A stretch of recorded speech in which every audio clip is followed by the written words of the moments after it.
ఇక peak load అవర్స్లో 20% అదనపు ఛార్జీ వసూలు చేయాలన్న కేంద్ర ప్రభుత్వ నిర్ణయంపై తెలంగాణ విద్యుత్ శాఖ మంత్రి జగదీష్ రెడ్డి మండిపడ్డారు. దేశ ప్రజలను విద్యుత్ వినియోగానికి దూరం చేసేందుకు కేంద్రం కుట్ర చేస్తోందన్నారు. కార్పొరేట్లకు లాభం కోసమే మోదీ పరిపాలన సాగుతోందని మరోసారి నిరూపితమైందని అన్నారు. పేద ప్రజలకు సబ్సిడీలు ఎత్తేసే కుట్ర జరుగుతోందంటూ ఈ సందర్భంగా ఆరోపించారు.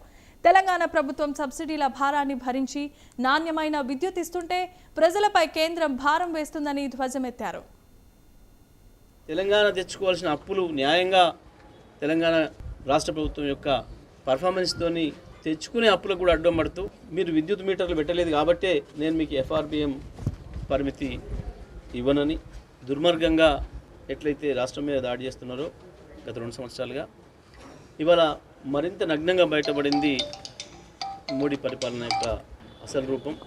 దీనివల్ల పారిశ్రామికవేత్తలు ఇబ్బంది పడడం, పరిశ్రమలలో ఛార్జీలు పెరగడం ద్వారా మళ్ళీ వాళ్ళ ఉత్పత్తులపైన ధరలు పెంచాల్సిన పరిస్థితి, దానివల్ల కూడా మళ్ళీ భారం సాధారణమైన ప్రజలపైనే పడుతున్న విషయం మనకు తెలుసు.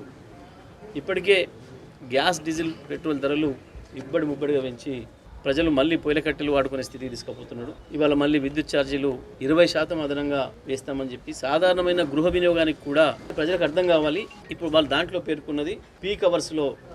పీక్ అవర్స్ అని అంటే సాయంత్రం 6 గంటల నుంచి రాత్రి 10 గంటల వరకు, పొద్దున 5 గంటల